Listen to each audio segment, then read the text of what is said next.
What you are listening to is real. The participants are not actors. They are actual litigants with a case pending in the squared circle. Both parties have agreed to dismiss their cases and have their disputes settled here in our forum, the Turnbuckle Debate.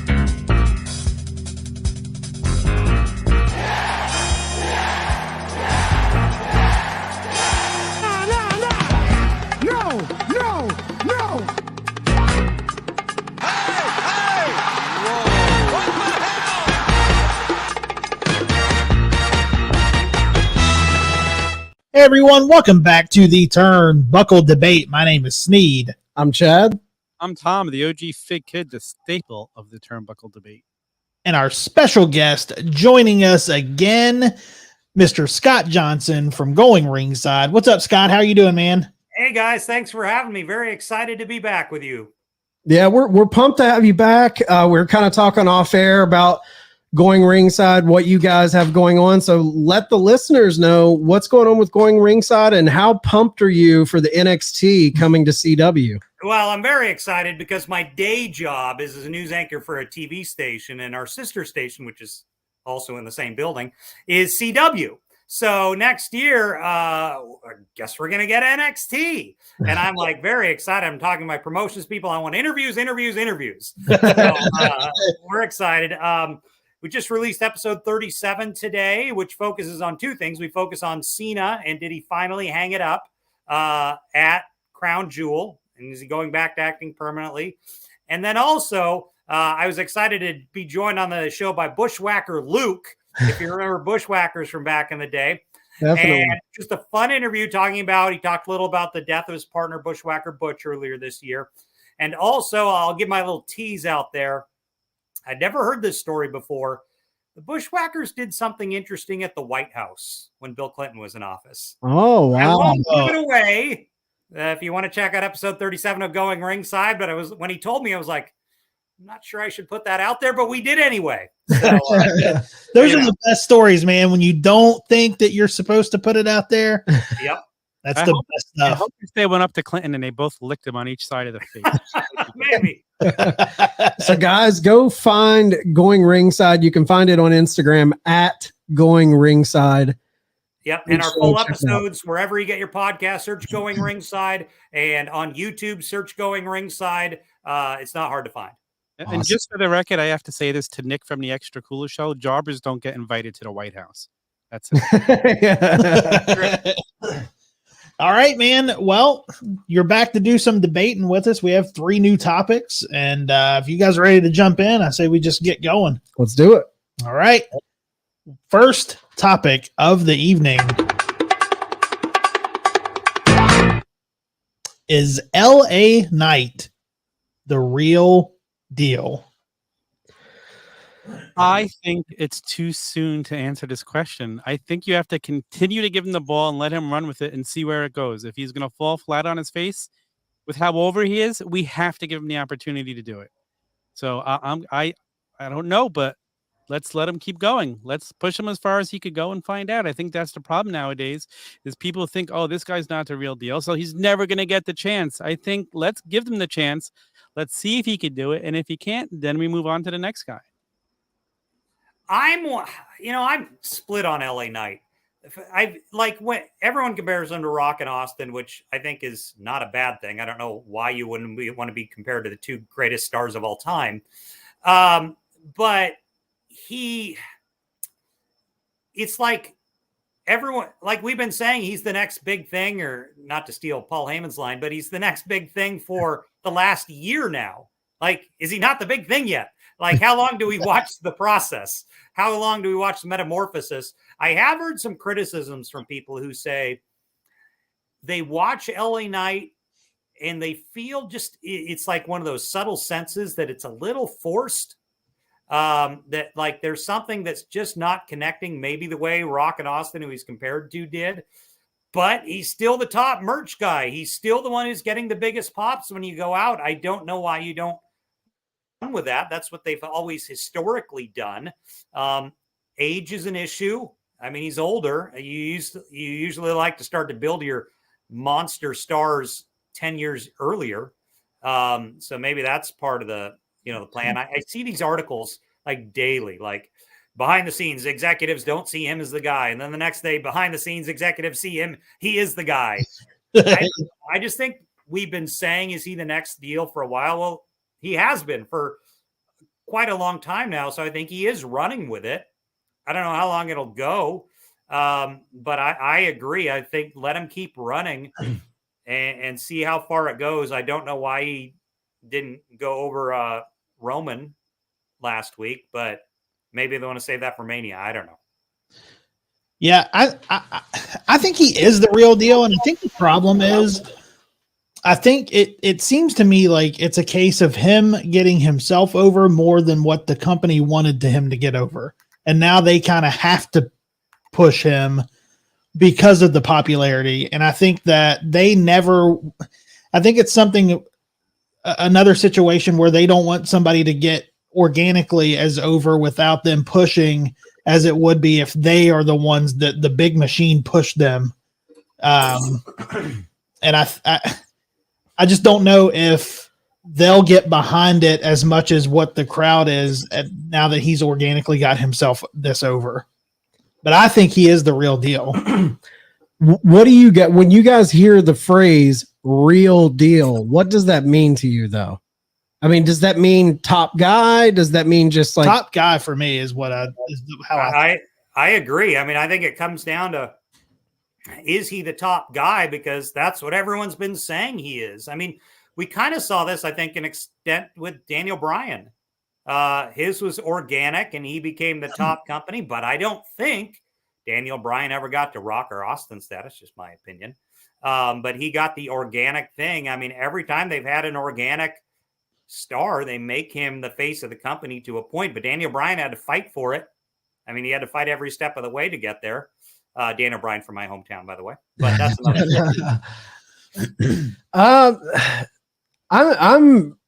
this one's hard for me because I've heard the criticism as well. I don't know if it was J-Bone and Marco from Raw Down. You can find Raw Down new night Tuesdays at 9 p.m. Eastern on our channel on YouTube. I don't know if it was them who said it or Nick and Matt from Extra Cooler, but I heard someone say that sometimes he feels like he's cosplaying as a wrestler. Like you're not totally buying in because it feels like a put on. And I think that speaks to a little bit of what Scott was saying with the criticism. For me, what I too think when I hear real deal, I'm thinking of company, the guy in the company. Yeah. I don't think he's the real deal. And I'm torn on this because if you just look at what he does, his mic skills, the way he connects with the crowd, even his pretty pedestrian in-ring work, all of that feels like WWE to a T. Like he would be a guy they would love and get behind. And like Scott said, we've heard people say, oh, reports in the back that they love him. Reports in the back, oh, that he's reached his glass ceiling. I even saw Booker T come out and say that he has a bad attitude in the back. Like there's already rumors starting to kind of flutter out into the media after his crown jewel performance against Roman Reigns. But I think the main thing that makes him not a real deal in WWE is, one, he's living in the Roman verse. I think there's a lot of guys who could be the face of the company. Seth Rollins, I feel like Randy Orton would have been the real deal top guy, but he was in the Cena verse when Cena was at the top.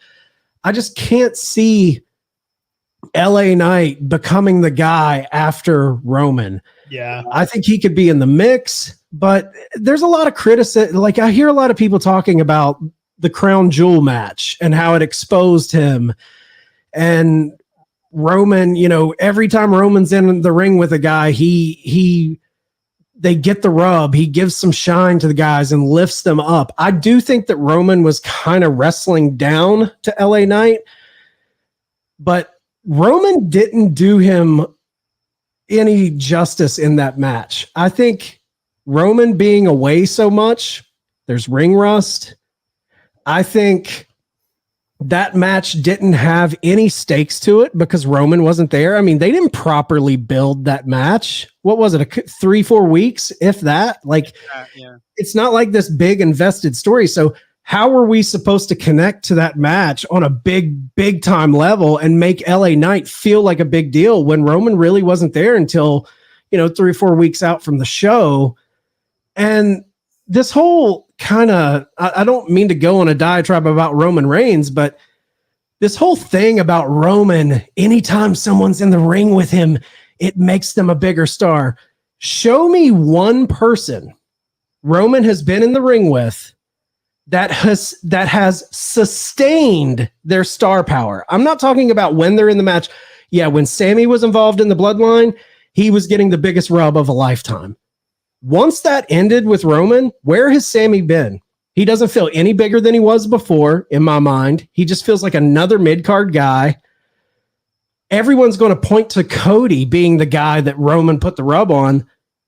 But, I mean, honestly, I'm not sure Cody's star power was built solely off of being in the ring with Roman. I think him coming in from AEW made him feel like a big deal. So I think that's where his star I power think this came. Roman kind of discrediting LA Knight because he didn't step up to the plate of Roman Reigns. I think that's a little unfair. Show me the track record of guys that Roman has made. He hasn't made anyone. I mean, in my opinion, it's all been just, fuel for the machine that is Roman Reigns. So I don't think LA Knight's a big deal. But I will say this, if we were living in the dark days of Raw and SmackDown when no one was really watching prior to Roman turning, and you had a guy like LA Knight over like he is right now without a guy like Roman on top, I think he would be a top guy. I think he would be the real deal. But I will say my only thought is timing. I don't know that Crown Jewel is where they want him to make his big grand entrance on, not in the United States, not Mania. I don't know if they want to build it toward Mania, and I don't know if they want to wait to have him as the brand if Raw switches channels, if NXT, as we talked about, is switching channels, SmackDown switching channels. So I don't know if they're planning long term for their build of changing network, all three brands changing networks in the next year. And they may be strategically building, have plans for LA Knight we don't see. And that's just one thing I'm wondering about, because everything's about to be in flux in the next 12 months. Oh, LA Knight in NXT would be the real deal. Yeah. I mean, if he was their top guy in NXT on the CW, like I could see him doing that. I don't know if they want to go that direction and go away from kind of it being more of a developmental younger talent place, but he could head up that brand. Yeah. Go ahead. Go ahead, Tom. No, go ahead. To answer you, Scott, you said he's older, but how long will Rock's run and Austin's run during the Attitude Era? Rock wasn't around for a very long time. Austin's injury shortened his run. LA Knight has at least 5 years left, which is equal to their runs, that if they did want to make him the guy, he could be the guy. I think you need to stop worrying about the age with the conditioning and the style they wrestle. I don't think that matters as much anymore. If he's like Roman, he'll wrestle like once every 6 months. And he can hold the title for 10 years and we can make a big deal. He had like 12 defenses. So Now, Chad, you talked about Roman only coming in and building this for 3 weeks before the Crown Jewel match. Do you think that that's going to be something that's predictable as to when Roman's going to drop it, as to like how long the program is?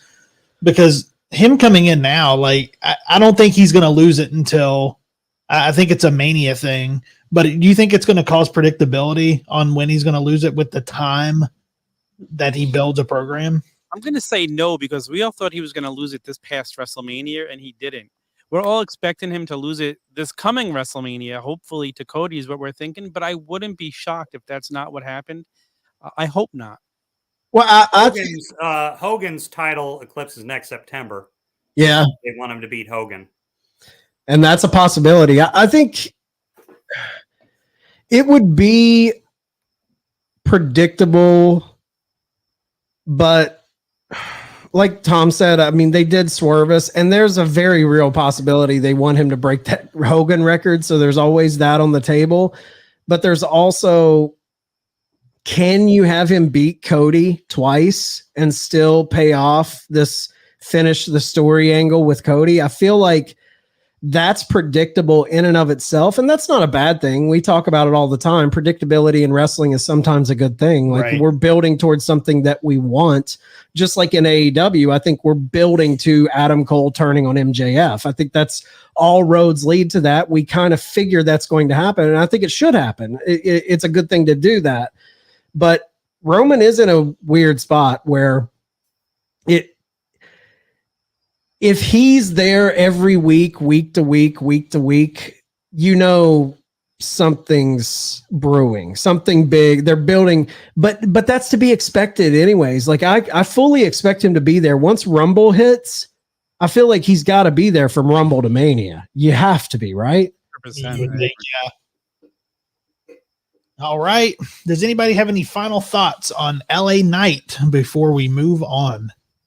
My only thing is just, I think one thing fans, I know I kind of poo-pooed the Booker T comments of him saying he has a bad attitude in the back. That is something that's been tied to him in other promotions too, kind of murmurings of that.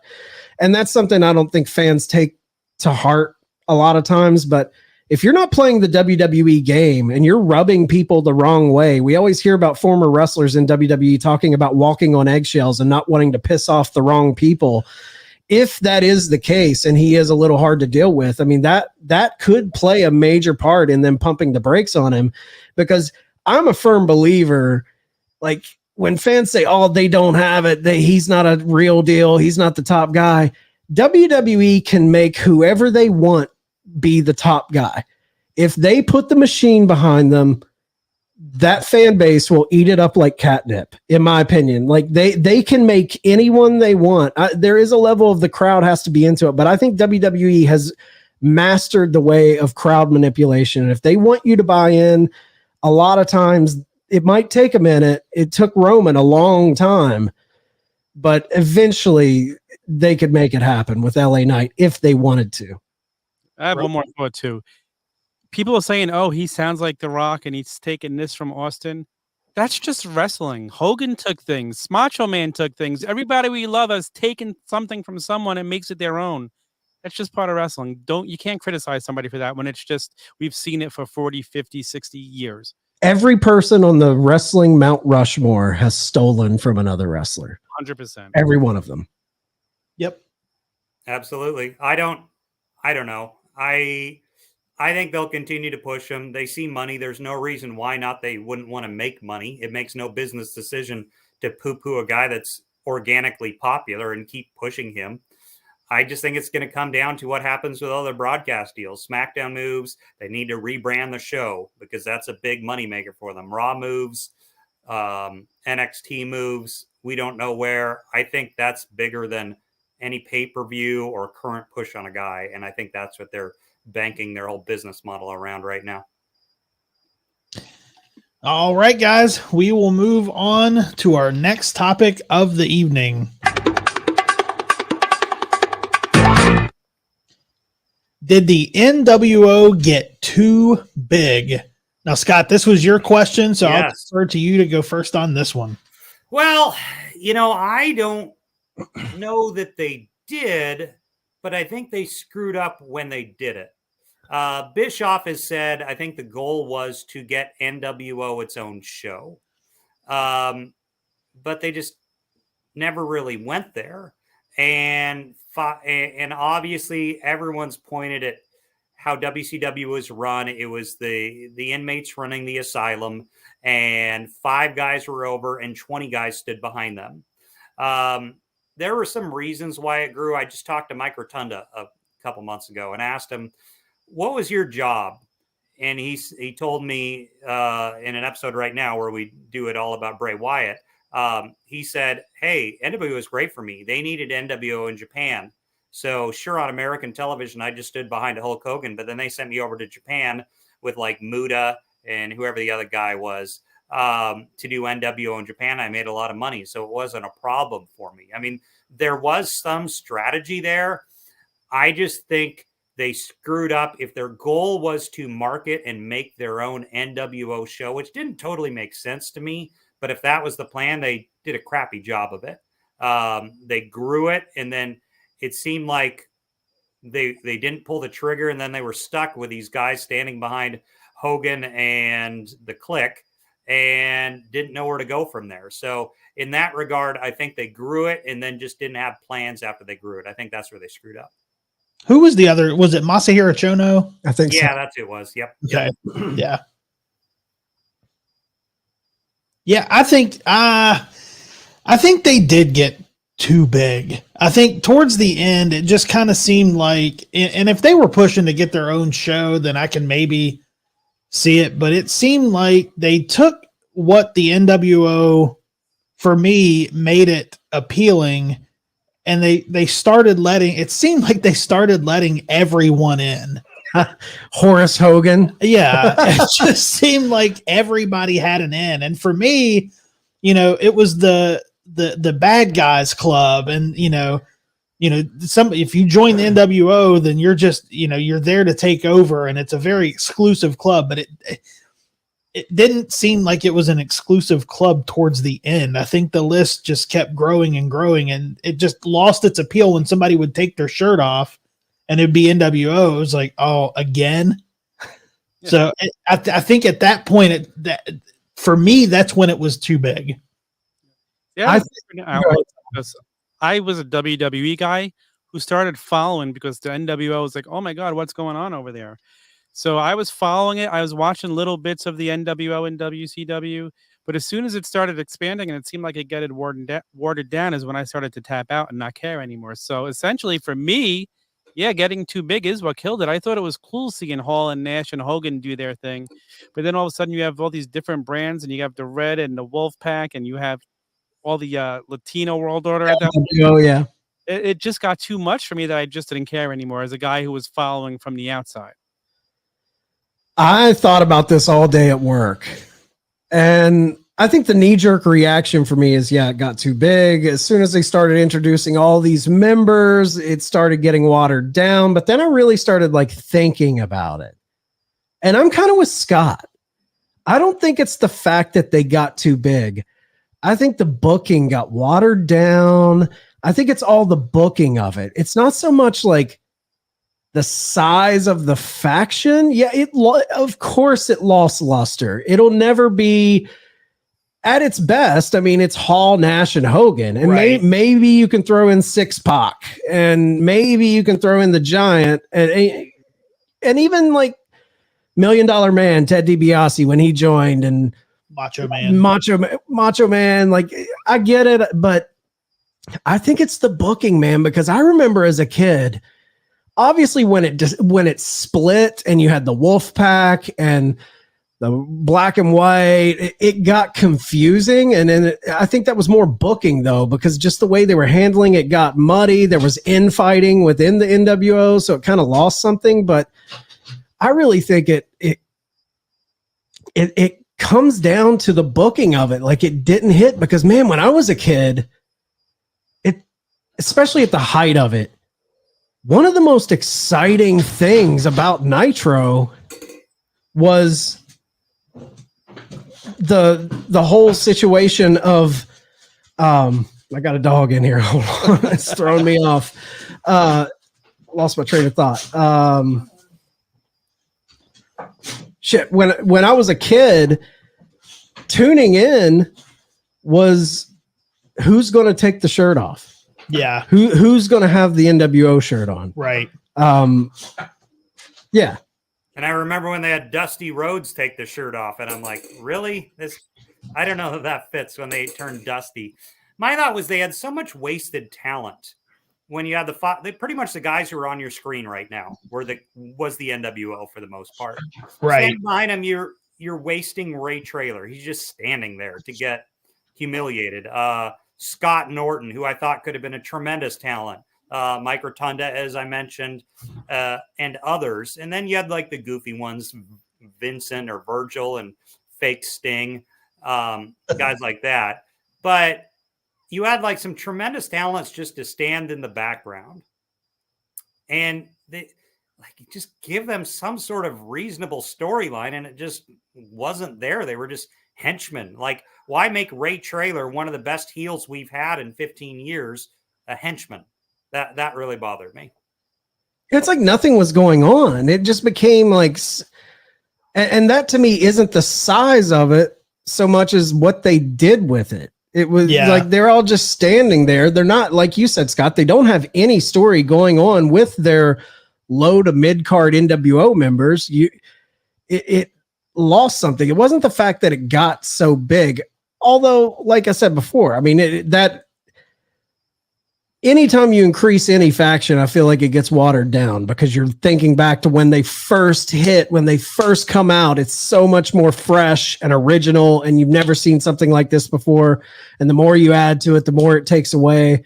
But I still think under the right circumstances, we know the backstage area of WCW in 98, when it was 98, 99, it was a shit show. Yeah. So it's like if you had a more focused, creative team back there, really planning stuff out and laying it out, I feel like maybe they could have done something with it. So I'm not going to blame it on the size of the NWO member roster. And I think you're right, because I think if creative could have done something with it, then you could have had moving parts. You could have had members that were in the NWO leave and then feud with new members of the NWO, which kind of would have kept it fresh. But they just kept adding and doing nothing with it. And there was, and I bring up the guys like Ray Traylor and the fake Sting, but they did have their high profile guys who came in later: Bret Hart, Sting, Luger.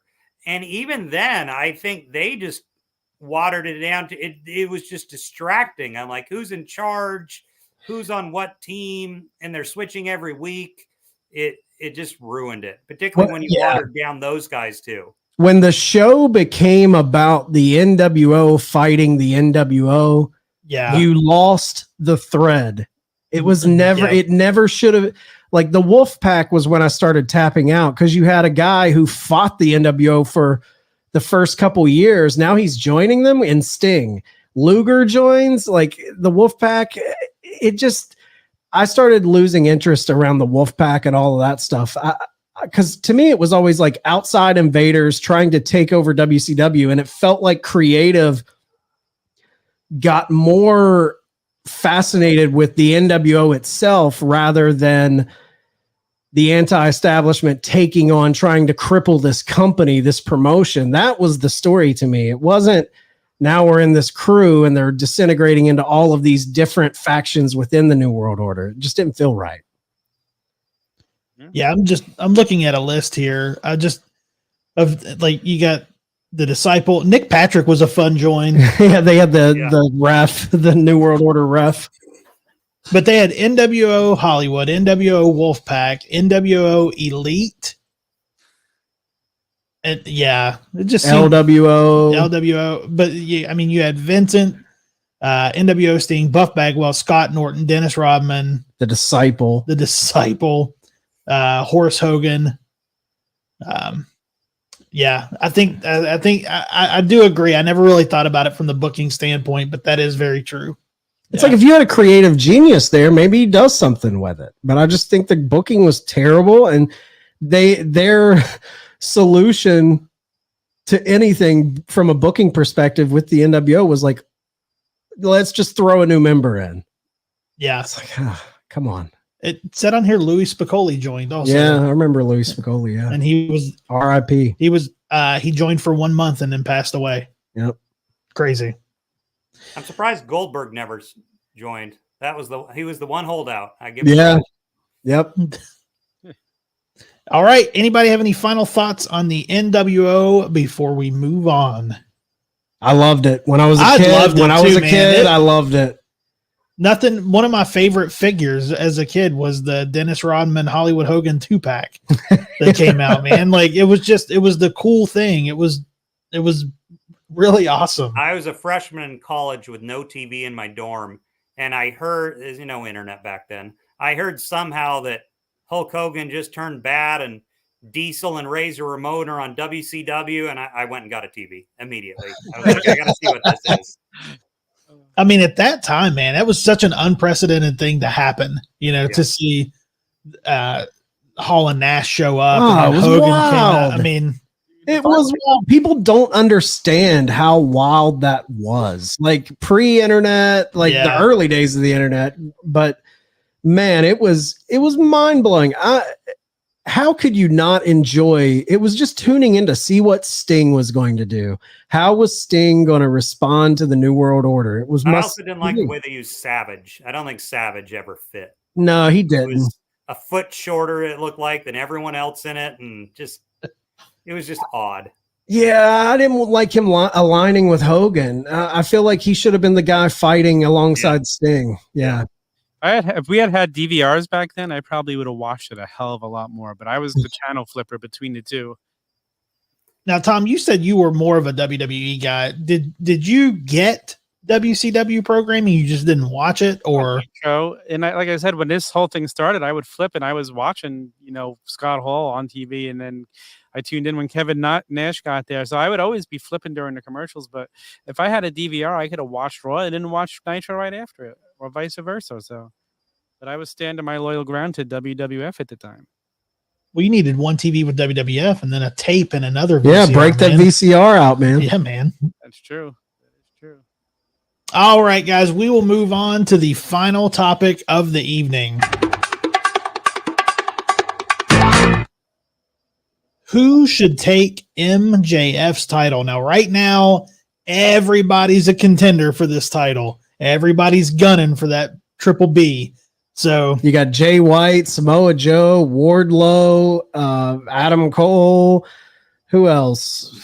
I feel like somebody just called Kenny Omega just had a match with him. Yeah. Daniel Garcia just called him out for tonight. We're recording before Dynamite on Wednesday, so. Yeah. Oh, and Mark Briscoe. Mark Briscoe. Yeah. So out of everybody and every story that's going on with this, who should be the one to take MJF's title? I've been thinking about this all day, and I still don't know if I have the right answer because I don't know, because I don't think he's losing the title yet. And I don't think it should have been Adam Cole when he was in a situation with him. But maybe if this is him under the devil's mask, it should be Adam Cole. If he's not really hurt, we don't know that he ever really had surgery. We know Britt Baker posted some X-rays up on her Instagram. That could be all story related. If it's the devil, I hope it's Adam Cole. If not, I don't know yet. I'm not ready for him to lose the title because this run has been epic, and I just want to enjoy it. I got a question. I got to plead ignorance because I haven't seen AEW in a few weeks. What's going on with Adam Copeland? Is he still feuding with Christian? I haven't watched in a few weeks. Yeah, he just joined Darby and Sting to take them on at Full Gear. Well, I was wondering if they're waiting long term for him to get through whatever he's going through right now, and then eventually work it up to a pay-per-view in a few months. I was wondering him. My producer Rory sent me this because I asked him the same question. He said Jay White. He says they built that story up the most, and it makes the most sense of the time. He says it would all allow for Bullet Club Gold to maintain their status as one of the top heel factions in AEW, was his thought. So he's a Jay White guy. But I'm just wondering if they're looking long-term, but eventually at an MJF Adam Copeland thing once he gets through his current storyline. I mean, Adam Copeland,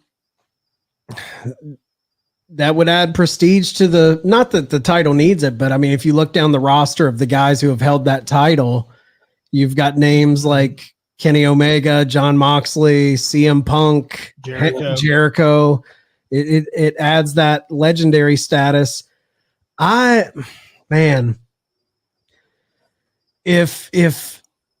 that devil mask comes off and it's CM Punk, I've heard that. I think that's so fascinating. I don't think that's the case at all, but you want to talk about Booker of the Year award. Immediately. I get all the drama and the bullshit, but to pull that off, that would make it I would welcome him back for that storyline, just to reignite that feud with MJF, because you got to remember that feud between them is one of the best feuds AEW's ever had. Leading up to that dog collar match. I don't think that's going to happen, but that would be a holy shit. Okay, I'll take Phil back. I'll take Phil back for this story angle. I would like it to be like some cool, interesting thing, and not that this isn't cool and interesting. I just think it's the right, predictable thing to do. I think you got to turn Adam Cole heel. He's got to stab him in the back. He's got to win that title, and you have a heel Adam Cole with the belt, and MJF stabbed in the heart by his only friend goes on a chase to win the title back. I think that's the story. Jay White is great, and I think they're doing a great job making it seem like he is legitimate to the American crowd. I think everybody who watches New Japan knows how good Jay White is, but I think Bullet Club Gold has became gangbusters for AEW. I think they're super entertaining. The Guns, everybody's jumping on the Guns bandwagon now, but me and Sneed have been preaching the Guns since the beginning of our show that they are legit. So I'm a big Bullet Club Gold guy. I just don't think Jay White beating him hits, especially now that MJF, he hasn't held the title as long as Roman has held his title, but he's held it the longest of anyone in AEW. He's the longest reigning AEW World Champion. He just surpassed Kenny Omega. With a title reign like that, I feel like when he drops it, it has to come with a big moment behind it. And I think the big moment is Adam Cole revealing himself to be the devil, stabbing him in the back, getting the title shot, and beating him. Yeah, I 100% agree. Jay White will not be the one to take this title. MJF's not dropping this title to Jay White. I think that Adam Cole never had surgery. I think he had a sprained ankle, and they played it up a lot.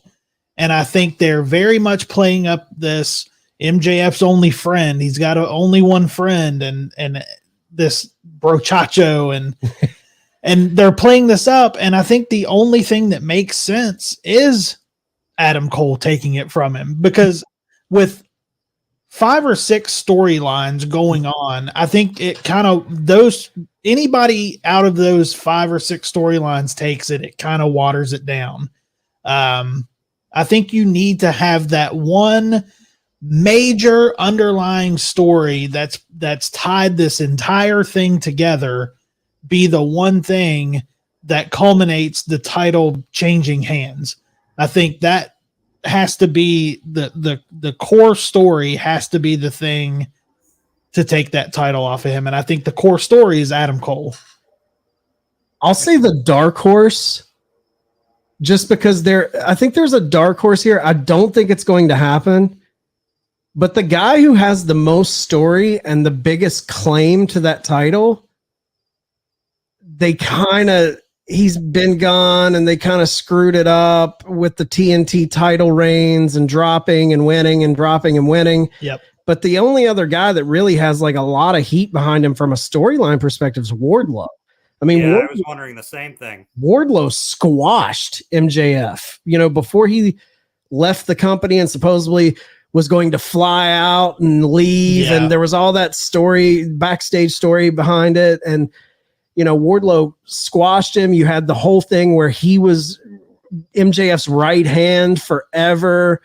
MJF abused him and used him and all of this stuff. And then he slides the Dynamite Diamond Ring in that with Punk. He has a lot of story there to justify it, but they botched Wardlow so hard with those flip-flop TNT title reigns. I feel like it's taken all of the heat off of that being the right move. So from a storyline perspective, I think he's got the biggest claim to it outside of Adam Cole, but with the mishandling of him, It's got to be Adam Cole for me. I know last week I gave a bunch of reasons during the round robin of why CM Punk makes perfect sense to be the devil, but I just came up with another one as we were talking. Because the devil, as MJF, debuted when CM Punk won the title back in September of last year. So how could it be if that's how Punk came back as a devil? Even though I don't think it's happening, but just so many things they could tie into here. The other person I'd love to see get a title run is Danielson. I think he deserves a title run in AEW. Puts on banger after banger. It doesn't have to be a long title run, 5-6 months or whatever. That guy deserves to hold this title, and it helps the title to have his name attached to it as well. It would be great if maybe Revolution in March, maybe you could pull it all the way to Double or Nothing in May. But how cool would it be if they somehow set up the world title match with MJF against the devil? And he doesn't know who it is. Nobody. And the match is at this pay-per-view, you will find out who the devil is. The devil comes out to Sympathy for the Devil by the Rolling Stones, comes out. They're standing in opposite corners. The person pulls the mask off, and that's the big reveal right before he has to wrestle him. That would be amazing. That would be great. Man, that would be wild. If it's Adam Cole, it's going to hurt him right before the match. His head's not going to be in the game. His best friend, it's him. It's been him the whole time.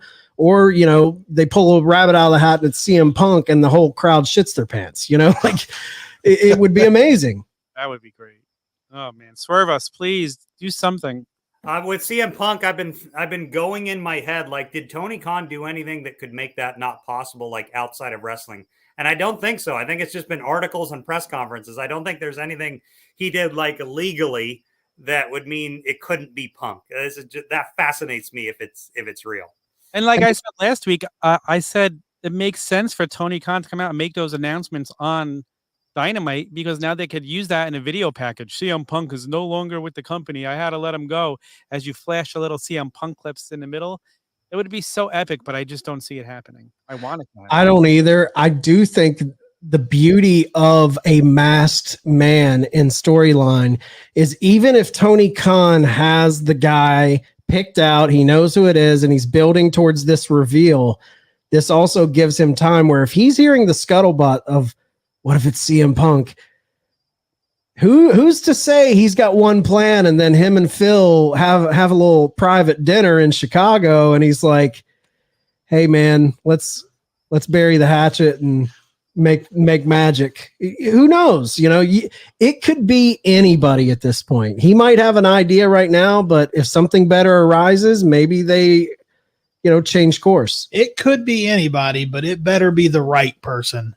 Yeah, you can't build this up and then do a half-hearted reveal. If you build this up and it's the wrong person, you're going to catch shit. Yeah. Let me ask you guys this. I saw a rumor that the devil could be Swerve. That doesn't hit for me. It doesn't hit. I love Swerve. I think Swerve will win the championship in the next 2 years. I think he could win the championship in 2024, possibly. But if it's Swerve, man, you're going to see a lot of letdown fans. Yeah. All Just right. Question. One thought. There's no one who's like WWE contract is expiring that hasn't been on TV and could just all of it. That was the one thing I was wondering, that they're, put someone in a mask while you wait on someone's contract. Just a thought. The only person I know, but his body build wouldn't fit, is I think Drew McIntyre's contract's up in like 4 months. Yeah. But that devil mask guy was a little guy. Now I get that you can put somebody in a mask and interchange it out, but that would be glaringly obvious. You would see a lot of memes online of the little devil mask guy and then Drew McIntyre's body build. Like, something doesn't fit here. Sheamus? I don't think he's big enough to be the devil. The devil's got to be big. It's It's CM Punk or Adam Cole, and probably Adam Cole or nobody else. My favorite thing is that Tom keeps saying that it's not CM Punk, but he has every reason and says it's CM Punk. Just because I want it to be him because of the story it would tell, but I just don't believe that they're gonna I'll say it like I always say it. It would be incredible. It would be a great swerve, but I don't think any booker in pro wrestling has the balls to play with kayfabe like that. All the fans. I've wondered for years if wrestling would ever get to the point of doing a legit issue. I mean, I've never seen them do that, because I wondered, like, would they ever, like, and they couldn't, but I was like, would they ever, like, fake a death or something just out there? Right. They can't do that, like anything that would involve criminal, but everything right now that they've done with Punk, it's all been wrestling articles. Yeah, it's very true. I just don't think they're going to fake a firing. Like, I think they could. I think it would be awesome. I think the fans book shit like that all the time, but the promoters never have the guts to follow through on a big, all-consuming, let's trick all the journalists, let's trick even the people on the roster. Like, all the people think Punk's gone, and then they pull it out. I just don't think, not just Tony Khan. How many people would need to know? I mean, Tony and Punk and probably a couple others. Yeah, Tony, Punk, and MJF's, really, you could keep it in that circle if you really wanted to. But does that mean the backstage fight was a work? There's that. There's the theory, you know, maybe it was all a work from the beginning, or it really happened and they're going to mend fences to make this happen and then play it up like it was all a work. Like, I just don't think Triple H, I don't think Scott D'Amore, I don't think Court Bauer and MLW, Billy Corgan, I don't think any of them have that level of let's really play with kayfabe. Yeah. The closest thing we've come, I know Cardona went to Vince McMahon before the pandemic and wanted them to fire him, to announce they fired him, and he was going to go work the indies and then come back to WWE. And he said he almost had Vince convinced to do it. Almost. Yeah. Almost doesn't count, though. Yeah. All right, guys. Any final thoughts on MJF's title run before we move on? Nope. All right. So we'll get into our round robin. Round robin. Is AEW featuring too many stars that are past their prime? So we got Ric Flair just signed a 2-year extension. We got Christian Cage, TNT champion, featured in a major storyline. We got Sting just announcing his retirement tour into February, March. We got Adam Copeland just signed. They just brought Big Show Paul White into a storyline angle. And you've got Jeff Jarrett who pops up here and there. So yeah.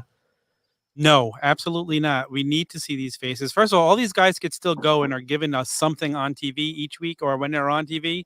It's not like we're seeing an old guy who can't go out there and do it anymore. We're not going to see Flair in the ring wrestling. We might see him take some bumps and it'll be fun. Absolutely not. Give me the veterans. I want to see these guys. I totally agree. That's why I would watch. I'm an old school guy more than the current roster. So if you put Ric Flair on my television, I'm going to watch it. If you put any of the guys on the screen right now, I am going to tune in for that. I understand building the guys. They're going to still build the guys. I don't think it hurts. I mean, Flair, if he has some sort of managerial role or whatever, I don't think it hurts. I don't think it hurts at all. And both Adam Copeland and Christian are both still, viable stars. Yeah, I agree. Definitely not featuring too many. I think they're doing a good mix, especially especially Sting and this last run that he's doing, because it's not just featuring Sting. Like, you have Darby Allin. And Darby has got such a rub off of this. Yeah. Like, people are benefiting from the stars that are being there. It's not like they're putting the stars out there and the stars are just running the stars past their prime are running the show. They are giving rubs to the younger talent. So I think they have a good mix of it.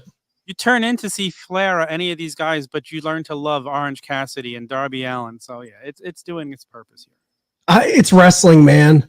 I cannot stand ageism in wrestling. Oh, he's too old. He shouldn't be on my TV. The only people that bitch about that are the younger fan base. Hey, guys in your 20s who are complaining about these guys getting screen time, talk to me in 20 years when you're popping at the fact that Jungle Boy and MJF are on the show at 49 years old. Right. Like the cycle continues. I think the beauty of wrestling is there is a place for young guys like MJF, Daniel Garcia, Jungle Boy, guys like that, and you intermix them with the legends of the past. That is pro wrestling to me. I love when I see this. I popped huge when I saw Jake the Snake come back with Lance Archer and the Righteous. I mean, this is great, man. It taps into obviously nostalgia, and all the fans complaining. Keep that same energy in 20 years. Keep that same energy, guys, because you'll be popping one day too. Yeah, when you're telling your kids when Darby Allin shows back up, when you're telling them, man, I remember watching Darby. Yeah, exactly. Yep. Listen, When you have the I remember conversation, Yeah. talk to me. it's the reason why the Royal Rumble is the most popular pay-per-view of the year for WWE, because people want to tune in and get surprised about who's coming back. Absolutely. Hell yeah, I'm a pop for TL Hopper anytime. All right, Scott, it has been great having you back on. Let everybody know where they can find you and Going Ringside. Just search Going Ringside wherever you get your podcasts, iTunes, Spotify. Search Going Ringside on YouTube. I've got my TV station News for Jacks. If you're in Florida, you can check out. And just a couple teasers next week. For the next few weeks, I'm going to be doing a lot of true crime. Next week, it's all about the Jimmy Snuka homicide and the cold case. I've got a homicide detective with me, and we're going to unpack why that took 30 years for him to be convicted of a crime. And this, there he is. And this, I'm saying tentatively, I'm still kind of working out some logistics, but I hope it works out. If it works out on November 27th, we will be live for the sentencing of Tammy Sitch, a.k.a. Sonny. Wow. Oh, wow. Still trying to get the logistics worked out on that, making sure I can get a camera in the courtroom, but that is the goal. November 27th, when Tammy Sitch is live, Going Ringside hopes to be live as it happens. That is awesome. Guys, go follow at Going Ringside on Instagram. And Great TikTok. stuff. And TikTok. We put a lot of stuff TikTok on too. TikTok. Go follow it all. Scott, you're doing great stuff over there. We love having you on, man. Thanks for having me, guys. Anytime. Awesome. All right, guys, that's going to wrap us up for this edition of the Turnbuckle Debate. Make sure you guys are following the turnbuckletavern.com for all of your tavern needs. You'll find everything you need right over at that website. Tom, it's your moment. Get your shit in. Big Kid, Twitter and Instagram. Don't miss Big Night every Tuesday, 7 p.m. Me and Mike Belcaster. All right. With all that being said, court is dismissed.